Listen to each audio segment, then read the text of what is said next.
Assalamu alaikum wa rahmatullahi wa barakatuhu, and welcome to another episode of our exciting and fascinating series towards understanding Surah Yusuf. I am your host, Yassir Qadhi. In our last episode, we were talking about the interpretation of the dream of the king and the fact that Yusuf alayhi salam gave them this interpretation, and this news now reaches the king back. Today's episode, inshaAllah ta'ala, will take up the story from the king finding out who is Yusuf and what is the story of Yusuf. Stay with us. لقد كان في قصصهم عبرة لأولي الألباب ما كان حديثا يفترى ولكن تصديق الذي بين يديه وتفصيل كل شيء وهدى ورحمة لقوم يؤمنون. Assalamu alaikum wa rahmatullahi wa barakatuhu. We were talking about the dream of the king that had been interpreted by the Prophet Yusuf alayhi salam. If you remember, the king had seen 7 fat, healthy cows being eaten by 7 thin cows. And he had seen 7 grains of corn that were ripe and luscious and basically producing a lot of grain, and 7 of them that were withered away and dry. And Yusuf alayhi salam understood immediately what the dream meant, and he interpreted automatically. And he gave them also not just the interpretation, he told them what to do to solve the problem. And the problem was that there would have been 7 years of drought after 7 years of basically luscious produce. There would have been 7 years of famine. So Yusuf alayhi salam told them, for 7 years you will produce as you are customarily used to producing. Make sure you save all of it, except for a little, إِلَّا قَلِيلًا, that you're going to have to eat. And then there will come 7 years of difficulty, and they will eat up the 7 years of produce that happened. I want to talk a little bit about dreams and dream interpretation, because dreams is a constant theme of Surah Yusuf. The surah starts with a dream, and we see the dream of the people in the prison, we see the dream of the king himself, and then the end of the surah, we see the conclusion and the interpretation of the dream of Yusuf alayhi salam. As we said, dreams are of 3 types. One of them is the dream that yourself imagines, your soul imagines. Another is from shaitan. And the ministers accused the king of seeing one of these types of dreams. You are seeing jumbled up, messed up nightmares from shaitan. And the third type, we call it ru'ya, which means from Allah subhanahu wa ta'ala. What I want to clarify in a few minutes is that the concept of dream interpretation is a blessing that Allah gives to His chosen servants. People are blessed with this knowledge. It is not something that you can look up in an encyclopedia or a book. It is very common to find books in the marketplace that say how to interpret dreams, or the dictionary of dreams. And there is a famous fabricated book that is attributed to a great scholar by the name of Muhammad ibn Sirin. And they say this is the dictionary of interpretations of dreams by Muhammad ibn Sirin. This book is in fact a fabrication. Muhammad ibn Sirin was a great scholar. He was a student of Abu Hurairah. And he was a dream interpreter, but he never wrote a book. Actually, a charlatan, a fakester, a trickster, many centuries later, wanted to make money by selling this book. So he put dream interpretation by Ibn Sirin. And it wasn't by Ibn Sirin. He just wanted to mass produce this book to get some income and some fame from it. The reality is that this book, and all books in fact, that claim to tell you how to interpret dreams, these books are not authentic. You do not learn how to interpret dreams. Actually, this is a science that Allah blesses you with. Now, I am not denying that there are some hadith and some indications that you can get from the Qur'an and the Sunnah of how to interpret dreams. For example, a fat cow might signify a fruitful year. But what I'm trying to stress here, yes, there are a few such things that we find in the Qur'an and Sunnah. But what I'm trying to stress here, overall, the science of dream interpretation is a symbolic science that Allah blesses people with. And it is relative, the dream and the interpretation of the dream is relative to the person who saw it and the culture that he or she is living in. So for example, to see a certain animal living in one part of the world might signify one thing. To see the same animal, another person in another part of the world sees it, it might signify something totally different. Because the symbolism will be related to the culture you're living in. Similarly, the same symbol might mean something different in one century than it does in another century. So the very concept of having a book of dream interpretations doesn't make any sense. Rather, as we said, dream interpretation is a science that Allah Azza wa Jal blesses the chosen people with. How does a person get this knowledge? By being pious and righteous. As simple as that. This is one of the very few sciences in Islam that is not an academic science. You don't study it.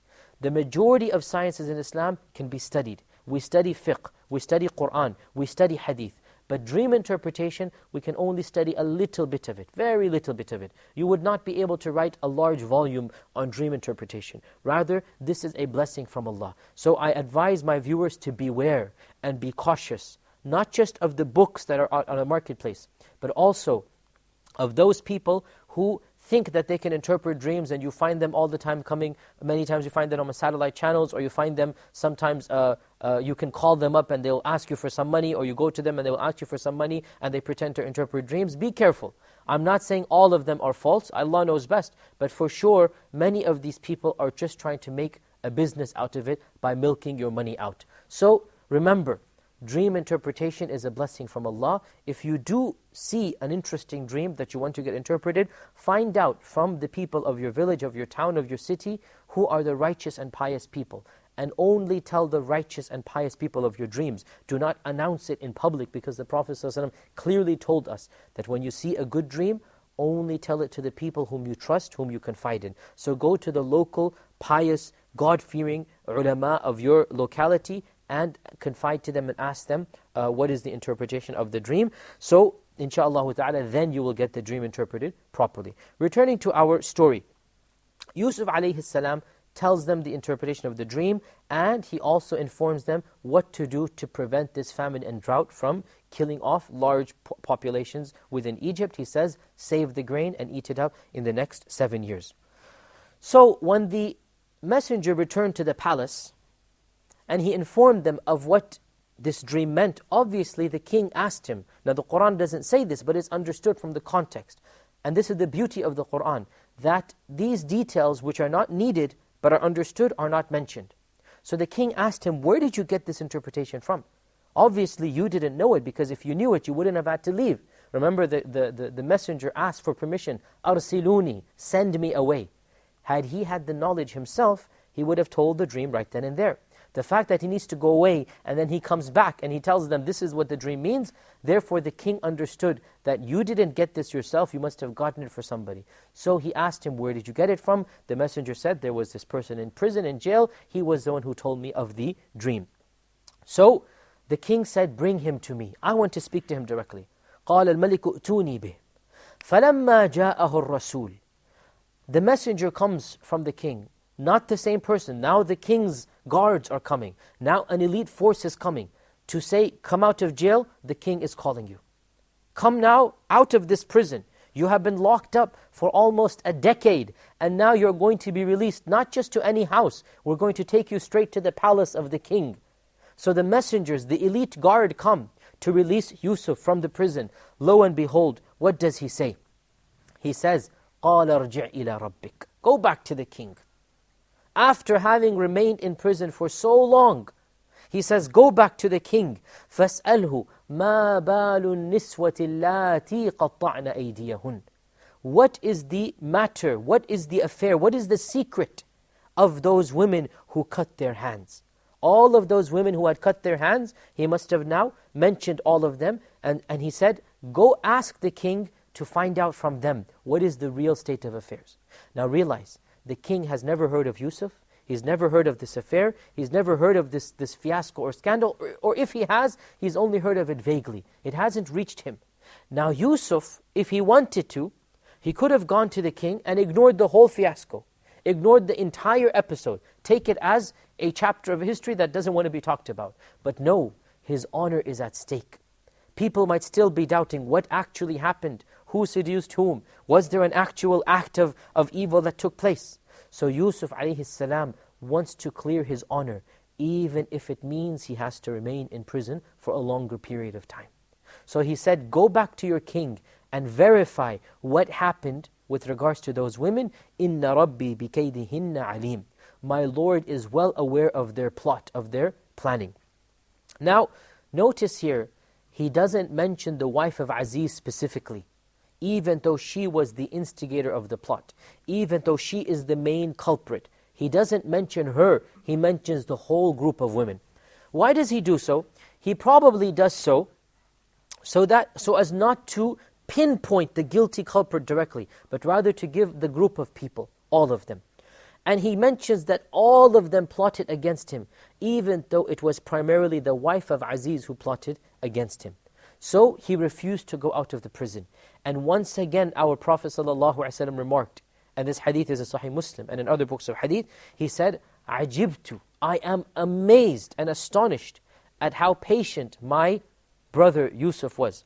The Prophet ﷺ calls him my brother because all of the prophets are brothers, meaning that all of them, they share the same message. Not that they are blood brothers, but that they are brothers of the same religion. So he says, I am amazed at the patience of my brother Yusuf. Had the messenger come for me, had the king's messengers come for me, I would have rushed to the door. I would have raced to come out. And every one of us would have done the same. Every one of us would have tried to rush to go out and be released. After having remained 7, 8, 9, 10 years in jail, what would be our fate? But Yusuf a.s. said, no, go back to the king and find out what was the actual story of those women who cut their hands. Verily, my Lord is well aware of what they had done. So now the messenger comes back and he says, Yusuf has refused to go out of jail. What prisoner in his right mind will refuse to go out of jail? What prisoner will tell any messenger, I don't want to leave prison? Yusuf alayhi salam said that. I don't want to leave prison until my name is cleared. I am not going to leave this place until my name and my honor is completely exonerated and everybody knows I had nothing to do with any sin and crime. So the king is absolutely astonished. The king is amazed. What type of prisoner is this? And he calls all of these ladies and he asks them, مَا خَطْبُكُنَّ? What was the matter? What is the story? Tell me. When you tried to seduce Yusuf, did anything happen? Now remember, and this is very amazing, the wife of Aziz publicly announced, I am trying to seduce him. It's not a matter that she's trying to hide it. She publicly says, I was the one who tried to seduce him. But still, Yusuf wants to make sure that there's no ambiguity. Nobody thinks anything actually happened. It's not even that he has been accused of a crime. It's just that he wants to make sure that there is no trace of doubt in anybody's mind. So the king calls all of the ladies who were present there, all of the ladies who had cut their hands, and he asks them, tell me what actually happened. مَا خَطْبُكُنَّ إِذْ رَوَتْتُنَّ يُوسُفَ عَنْ نَفْسِهِ. Their initial response, قُلْنَا حَاشَ لِلَّهِ. They said, we seek Allah's refuge, all praise is due to Allah. مَا عَلِمْنَا عَلَيْهِ مِنْ سُوءٍ. We know of no evil from him. So this was their initial response to get out of this accusation. We need to take a short break. As soon as we come back, we'll continue the story. I know you'll stay with us. لقد كان في قصصهم عبرة لأولي الألباب. لقد كان في قصصهم عبرة لأولي الألباب.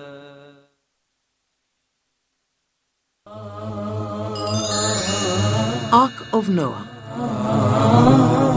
We're going to be mentioning the significance of the Ark of Noah. Knowledge is the essence of everything. Once you get the knowledge, then it generates the desire and the motivation, and then it brings about the action. And we're going to be discussing the state of the Ummah and the division which unfortunately has appeared in it, and the methodology of trying to arrive at the right path. Your system of knowledge or your system of motivation are hit by any of these threats, you will definitely go astray and you will be suffering from a disease in the heart. We're also going to be discussing what Allah wants from us. How can we make that?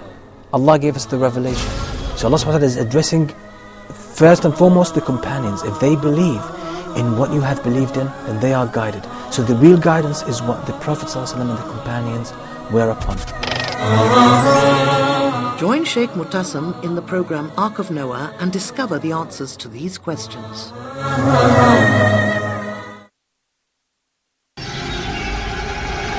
Dear viewers, hold Huda programs can be watched in the English section of the in-flight entertainment directory on board all Saudi airline flights, domestic and international.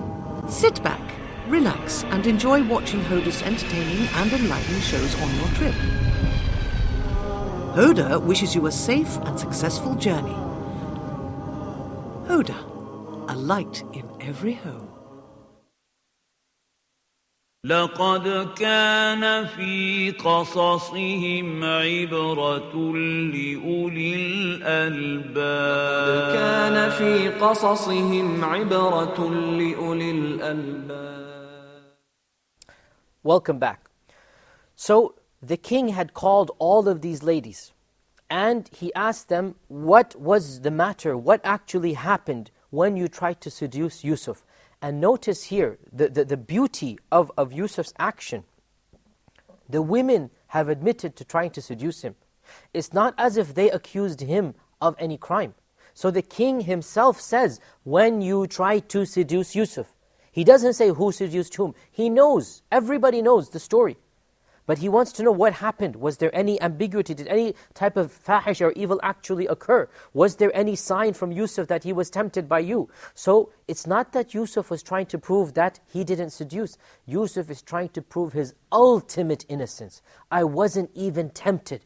I was absolutely pure. Look at the character of this man. It was not even that he was charged with a crime. What man could have refused if a man had fallen into this temptation? Who would have blamed this man? But it wasn't even that. He wanted to make sure that everybody knew that his character was absolutely and 100% clean, that there was nothing wrong that he had done. So the initial response of all of these ladies, they said, مَا عَلِمْنَا عَلَيْهِ مِنْ سُوءٍ.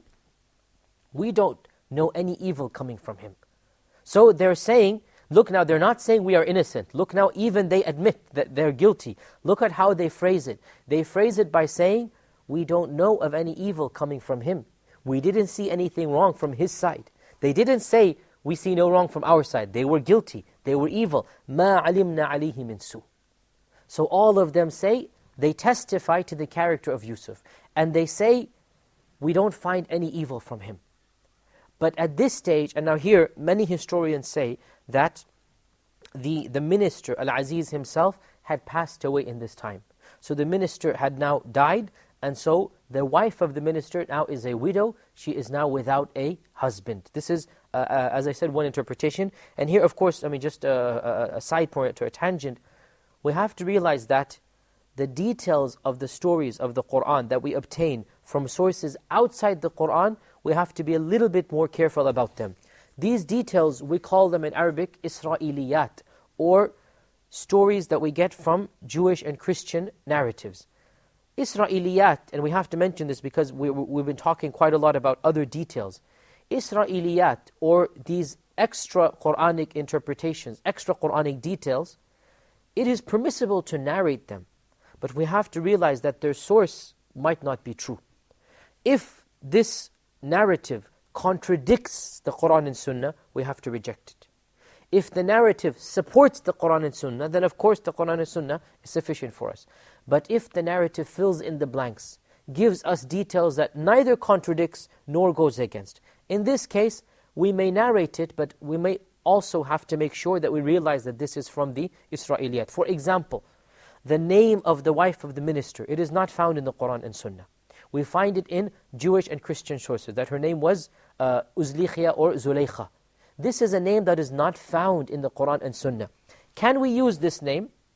Well, if we use it, we have to realize that this is a name that we don't know for sure. It is found in other sources, it is not found in our source.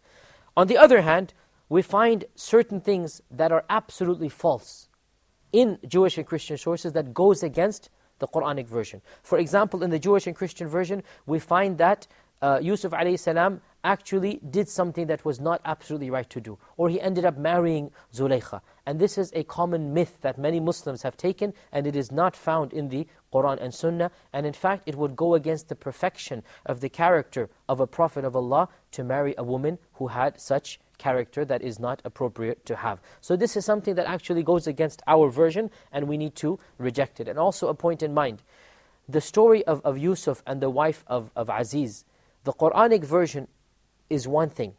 And then we find later storytellers have embellished it and have given details and have made it into a love story. And it was not a love story. Yusuf alayhi salam did not end up marrying the wife of Aziz. This is not found in any Islamic version or text, and this is not something that is appropriate for a prophet. And yet we find many of the storytellers have embellished the story and made it into a love story, and this is not something we need to avoid. The Quran is quite clear about what happened, and we should stick with the Quranic version. Returning to the story, once the women have exonerated Yusuf and they have said there's nothing wrong with Yusuf, he was innocent. Now, قالت امرأة العزيز. Now the wife of Aziz says, الآن حصحص الحق. Now the truth is حصحص. حصحص means manifest, clear. Now the truth must be said. أنا راودته عن نفسه. I was the one who tried to seduce him, and verily إنه لمن الصادقين. He is of those who is completely honest and true. إِنَّهُ لَمِنَ الصَّادِقِينَ. He is of those who is completely true, completely honest. He has no sin done upon him. He has no evil character. ذَلِكَ لِيَعْلَمَ أَنِّي لَمْ أَخُنْهُ بِالْغَيْبِ.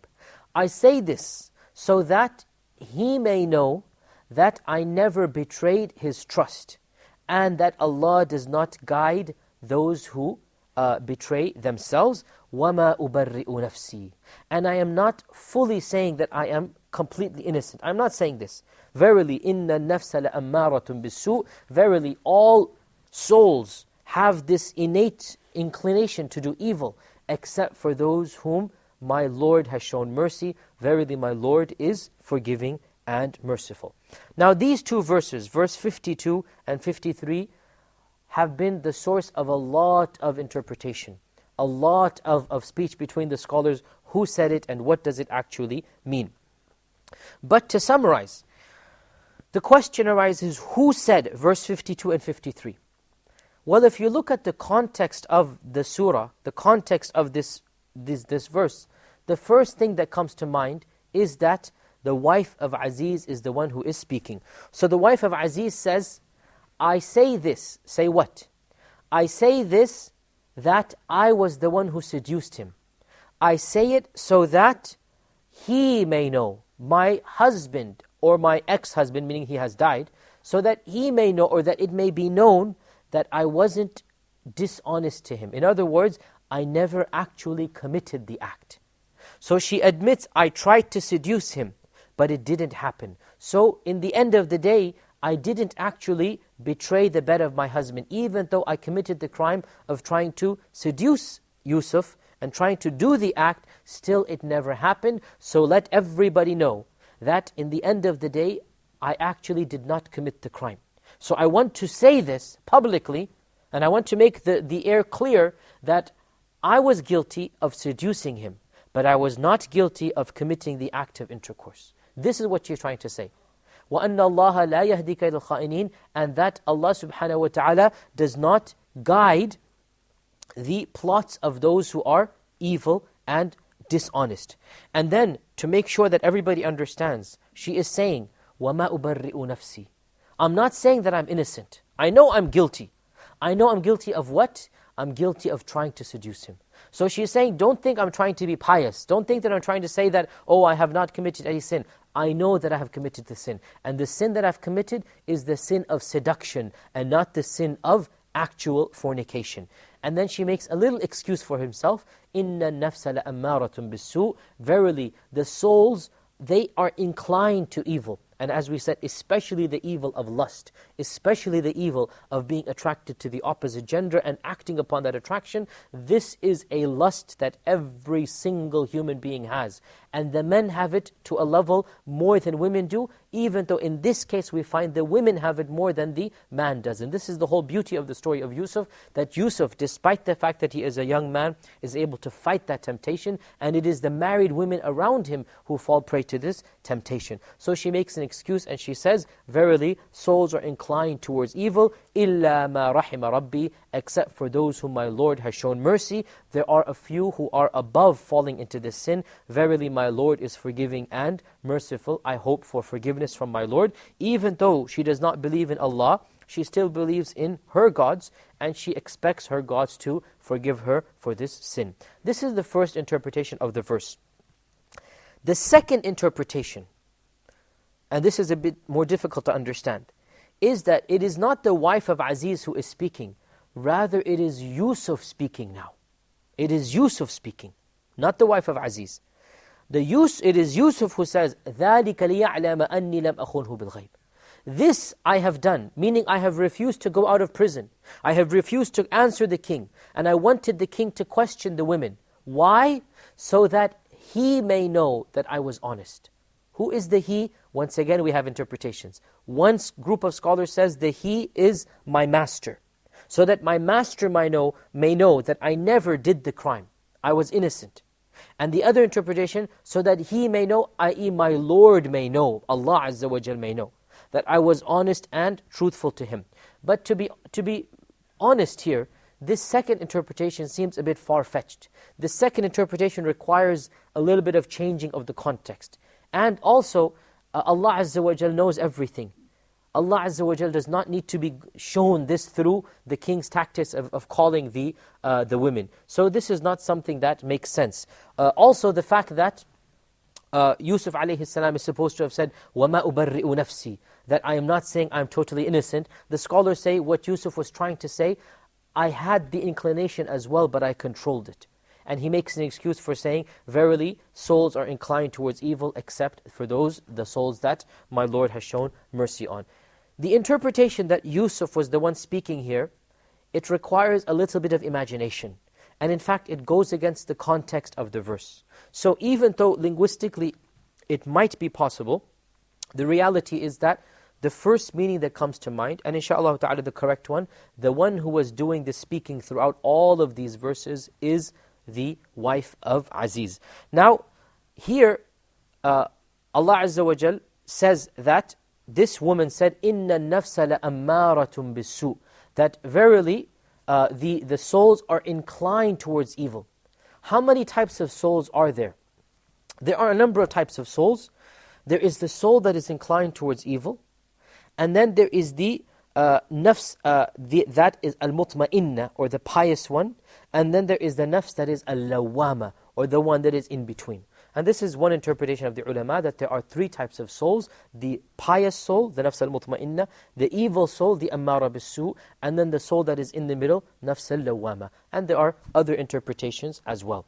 This leads us to the conclusion of today's episode. Insha'Allah ta'ala, in our next episode, we will continue talking about the story of Yusuf and what happened between Yusuf and the king. Join us then. Until next time, Assalamu alaikum wa rahmatullahi wa barakatuh. لقد كان في قصصهم عبرة لأولي الألباب لقد كان في قصصهم عبرة لأولي الألباب لقد كان في قصصهم عبرة لقد كان في قصصهم عبرة لأولي الألباب قصصهم عبرة لأولي